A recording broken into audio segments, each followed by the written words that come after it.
Hello, welcome to Community Conversations. I'm your host, KK Konashiro. Plenty of Fremont Unified teachers and staff are recognized and honored every year for their work in and out of the classroom. But few have had a run like Doug Nahale. In the last year, the Washington High School Auto Shop instructor has just been named Teacher of the Year and also a teen champion for his work with the students. Here to speak with us about his award-winning career is Doug Nahale, along with our co-host, Assistant Superintendent Dr. Raul Zamora. Thank you so much for both being here. Thank you. And congratulations. Job well done. Well, thank now, you. how long have you been with the school district? 15 years. 15 years. Have you always taught the auto I have. class? Yes. Okay. Yes. Is that something you've always dreamed about doing, or did you just Actually, fall no, into it? it wasn't. To be honest with you, I had my own business for 14 years in Fremont. Really? So, yeah, I was a shop owner, and then I raised five. Well, actually, I raised 5 kids. I had 4 of my own, and it was at a point where they were all playing sports. I had my own business. It was really tough to really kind of juggle your time. So I decided I'm going to go for the local Central Chevrolet dealership. I was a shop foreman there for 5 years. Okay. And it got to the point where now I want to spend a lot more time with my kids. My daughter was softball. My boys were playing football. And I just wanted that more time to be with them. And I'm thinking, what's the best thing? Well, my mom was an educator for over 29 years here in Fremont. So, Oh, okay. and I'm thinking, what a great way to be with my kids, to be a teacher. So I started looking into that, and then there was a job opening, and I went and applied. So you got your teacher's credentials? Yes. Wow. Yeah. How long did that take you? They gave us, I think they gave us 4 years to do it. Okay. So it took exactly 4 years. Exactly 4 years. But yeah, and that was a struggle for me. Yes. Because here I am in industry, and I'm working on cars all the time. I'm not even thinking about school anymore, other than the school that we were doing for training. Right. So it was a little difficult. But the funny thing was, my daughter was in school and college at the time, so she's gonna help me out. So when I get my grades, she goes, "So Dad, what did we get?" I'm like, "We did good. We did good." So. How long have you been with this as a teacher for the school district? 15 years. 15 years. Correct. Wow. So Time flies. It has. It's really been. And I told my wife, because she was totally against it because the drastic difference in pay. But I told her, I don't know what the calling was, but the calling said I needed to do this. I needed to try it. If I fail at it, at least I know I tried it. So, Right. And I said, I'm going to just teach for 10 years. I'm going to open another business, and I'm going to give back to the community somehow in a business. And it's been 15 years, and I don't want to give it up. I love it that much. That's awesome. It's so inspiring to, trust me, it's difficult now because kids have changed so much. Yeah. The dynamics of kids nowadays, you just kind of want to, but when you do see the kids, all of a sudden that light bulb lights up and they get it, and they're like, wow, I want to be like you. I want to know like what you know and stuff like that. So that's what keeps you driving. Okay. You can't look at the other 30 that are dragging you down and you're trying to pick them up. You look at the 10 that's right there in your face looking at you and say, hey, teach me more, teach me more. So I always strive for that. I try not, because there's a lot of, frustration at a point sometimes. And each year's different. So each year's totally different on how, and my lesson plans change from year to year. So it's not like, okay, I pull it out, we're doing this today. Same thing. I don't do that. It depends on what the trend is for the kids that year. So, there was a year where they had these big speakers and all this stuff. That was a trend. They put, capacitors. So I needed to teach that for them because that's what they wanted to know. Then it got to a point where they wanted to put straight pipes and they wanted to lower it and all this other stuff. So we did a lesson plans to do that as well. So kind of going with the times of these kids now, it helps them to be more interested in it instead of it being clean cut A through B. Okay, this is what we do, blah, blah, blah, we do the next thing. So. But do you also teach the basics? Oh, without a doubt. That's the number one. We teach basics right away. Okay. But to keep the kids from basic auto to auto 1 to auto 2 is where I can grab them and make them understand that, hey, you could actually do this stuff and really enjoy it. So you can make a living out of doing it. Yeah, and basic auto, I tell you what, there'll be a handful of kids that'll actually do what I do, which is working in the trade, but everybody, 100% of them, will be affected by my trade. Yeah. Everybody needs transportation. Either whether they take the bus, they take the train, they're driving their cars. So I teach really basics of how to change bulbs, how to check your oil, how to do service, when is service due. You look now, any typical gas station, there is no more full service gas station. So nobody checks their oil anymore. When was the last time you checked your oil? Just recently. Just recently. My radiator busted. See, but I mean, those are things that we just take for granted because Yes. it starts, it runs, it just needs gas, and we just fill it. It's no Right. big deal. So I try to get them to understand that there is maintenance to this stuff, and keep an eye on that. Will give you the longevity that you need for your car, whether you're going to college or not, so that that car will be sustainable for college. Yeah. And then when you're out, your goal is to, hey, I want the car that I kind of been dreaming about. Now you can get the job that you want and afford that kind of stuff. So getting them to see that you know it's very attainable to work on cars to a minimum, not necessarily to be a tech, But just so they understand. Yes, and then you see the kids that actually are good at it and understand it. They're in the trades. They're doing it. I get a lot of students that are in dealerships and they're on my advisory councils now. Oh, so nice. and I had one student, Josh Finley, matter of fact, came in yesterday just talking. When we start talking, it turns out to be hours. So, but he's such in the top of his field in diagnostics. Oh, I wow. actually learn from him now. Because I've been out of the trade for 15 years. Right. I mean, I do keep up. I read a lot of articles. You know, the new stuff that comes out. I hear it, so I want to learn about it because I know the kids are going to ask me about Right. it. You know, what's Right. this and what's that? So I need to know what that stuff is. So this student came in and I'll ask him, hey, what's the next thing? He goes, oh, you need IntelliFX, you need this, you know, because we're running all data. And I'm like, so I'm intrigued by here a student now is teaching me the stuff that's out there. That's So awesome. it is awesome. So tell us more about your advisory board. What does that consist of? Just past students? No. So our advisory, when I first started our advisory, I got these shop owners. I got Bill Bernelli, I got Jim Bernelli, I got my service manager, which was Ken Becker, and then shop owner. So since I had a shop, I'd get Central Radiator, Dorsal's Auto Repair. And what they do is they advise us, are we in the right direction of what we need to do? Okay. So we do 2 advisories a year. And it's really interesting because we don't know what's out there, what's happening. You know, tell us what are you lacking when I send a student to you?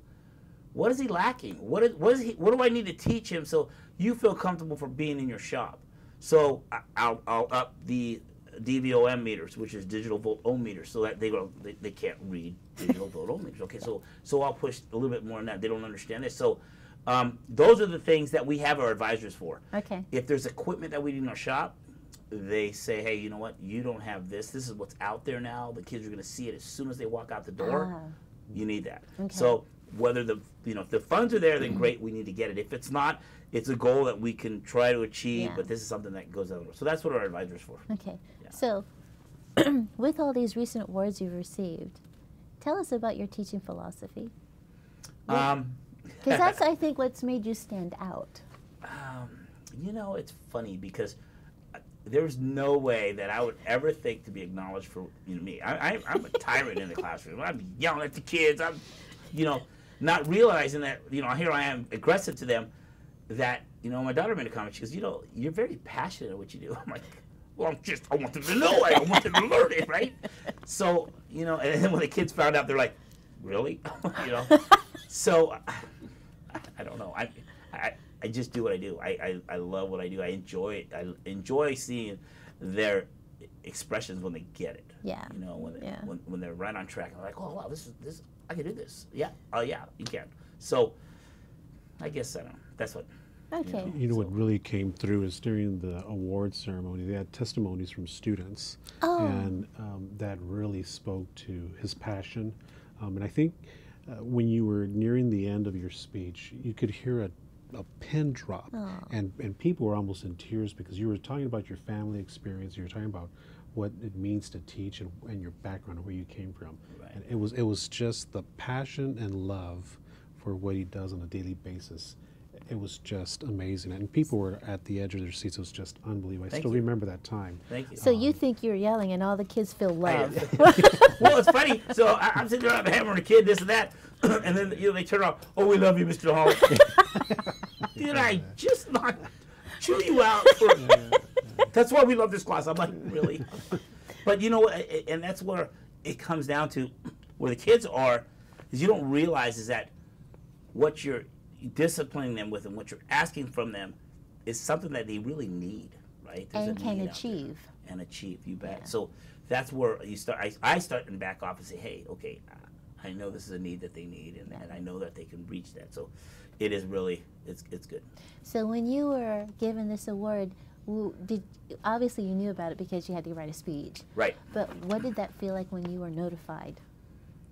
Was it disbelief? Was it surreal? Was it really? Yeah, it was like, wow. All of it? You know?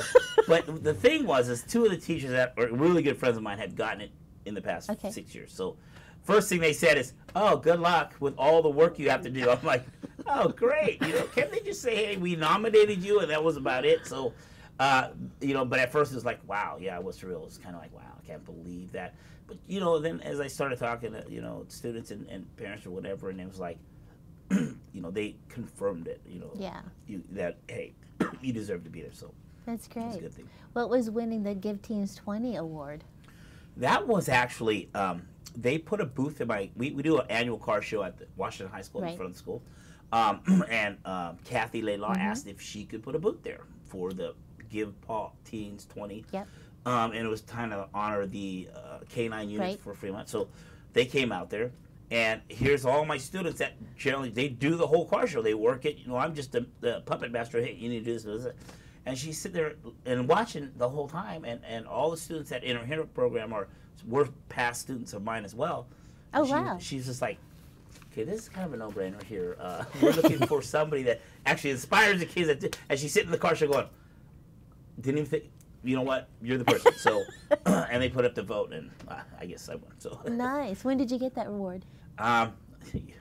Dates are not my thing. So I don't know, because she had a white masquerade party for us. Oh, that's right. It was a really good. I don't remember what day it was. It was in November, I think. Yeah. Yeah. And then when was the award for the Teacher of the Year? Was that June? No.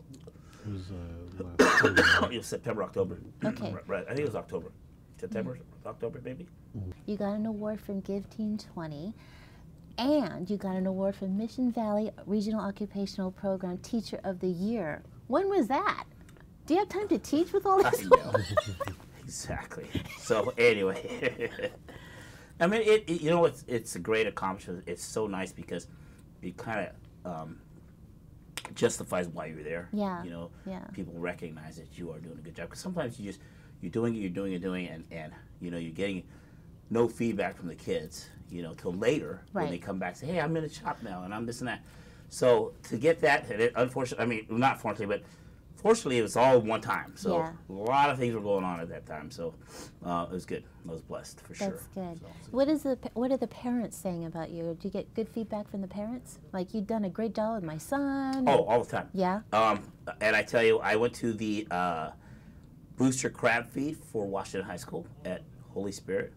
And my son at the end, he's like, okay, Dad, we're done talking about everybody talking how great you were at the crab feed. Because I had parents, you know, I had one parent come to me, she goes, I just want to let you know, my son would not even be where he's at without you. You know, and I remember my freshman year, I always go around and try to get a little bit know about the kids, and I had asked him, you know, what's your goals, aspirations, and he goes, I just want to quit school and just go to work. Oh. He's a freshman. Yeah. Like, okay. So my mission was him. That year he was my mission. So he's now in my Auto 2 class, top-notch student, and then Mom came up to him and said, I just want to say, hey, you know, you did a great job on my son and this and that. So a lot of things that we don't see that's happening came out later, you know, divorce, all kinds of stuff that was happening that we don't see. All we see this angry, this young kid that it's like, I don't care. I just want out. You know? So, and then, you know, he got it back, and great kid. Just love the kid. So, very nice. So I do hear a lot of positives from the parents. So, and it's very reassuring that you're in the right direction. So it's good. Okay, let's talk about the term grease monkeys. So grease monkeys, that was like the term when I was starting. Right. So because you can get it and you didn't need a college degree, right? Don't worry, just be a grease monkey. Well, that was the term, and everybody, you know, you get your hands dirty, you make a living, and it's a done deal. Well, now cars have changed. It's all computerized cars now. Oh. You don't get as dirty as it was before. Right. You're getting dirty by research. We're in the computers all the time. We're finding out electrical. Everything's run off computers now. So it isn't the way it used to be. Right. You know, where you do a ring and valve job every 100,000 miles. Cars are lasting 300,000-400,000 miles now. We're doing pin test connections. We're doing tension on our pins, because the electrical, it starts to loosen up and it starts creating resistance. So now teaching the kids today is a lot different than it was then. Before, grease monkey, here, just tear this apart and you're good to go. Well, that's okay. It kind of gets in that mechanical part of it. But now I got 12 computers in my shop. We do computer-based learning now, so that they're researching all data and they're learning how to look up information in the car. Oh yeah, that's automatic. That is the first thing that they're all learning. So when they get the sheet, you got to look up this. How much oil's in there? You know, what type of oil's in there? And it's all in the computer. It's all computer-based. So they have to research, look, right, you know, that kind of stuff. So that's the difference between grease monkeys now to technicians. Yeah. So now we don't call them grease monkeys anymore. We call them technicians. So we're building up the new generation of techs. Okay. So, now, what is the ratio between boys and girls in your classes? Is it about even? Is it no, still? Not even. Okay. You know, I probably 5% girls. Okay. You know, but that's good. It is good. What they don't understand is everybody tries to steer away from our shop. Oh, it's a boys thing, right? But I tell you, I have some girls that come in there because they're going off to college. They want to know how to change their tire. They want to know how to check their oil. They want to know just the basics. What do I do when my battery dies? How do I jump start a car? Right. How do I do this? You know, a lot of people don't teach them. The parents definitely don't teach them what road hazard is. You look right now on the news across the United States, how many people die on just getting hit on a car? Yes. When they have a flat or they pull over. Look at a highway patrol officer that, you know, he's sitting there right off Tennyson or Winton. Right. And got hit behind from a drunk driver. And I always tell the kids, if you get pulled over, and you get broken down, and you're on the fast lane, unfortunately, that's the worst place you can be. Stay in your car, keep your seatbelt on, keep your head back, because you're going to get hit. It's not a matter of, you know, am I going to get hit? It's when you're going to get hit. It's going to happen. It's going to happen. So I always try to tell them, get on the phone, 911, call whoever can get you off, but do not get out of your car, because you're now a target. Yeah. At least you have your car around you to protect you on that. So it's kind of scary because you go on the freeway, everybody's going 75, 80 miles an hour. Really fast. And they're looking at their phones. Yes. And it's kind of scary. It's sad. And I ride motorcycle all the time, so it worries me when I see people on their phones all the time. Yeah. And you tell the kids to stay off the phones too, right? All the time. Okay. All the time. Good. You know? And they don't understand. And they're so addicted to the phone. So that's the next hardest thing that I'm challenging right now. Is their phones, you know? Yeah. So that'll be, you know, this year's not too bad, but it kind of comes up in the conversation a lot with teachers. How do we do this, you know? Yeah. So that's going to be the downfall of their generation is if they can't figure out how to manage that phone, right? Yeah. So. Well, congratulations to you. Thank you. It's way overdue from my part, but congratulations. Glad to have you here, and I wish you continued success. Thank and you thanks again for being here. Sure, thank you. From everyone here at Community Conversations, we appreciate you watching, and we'll see you next time.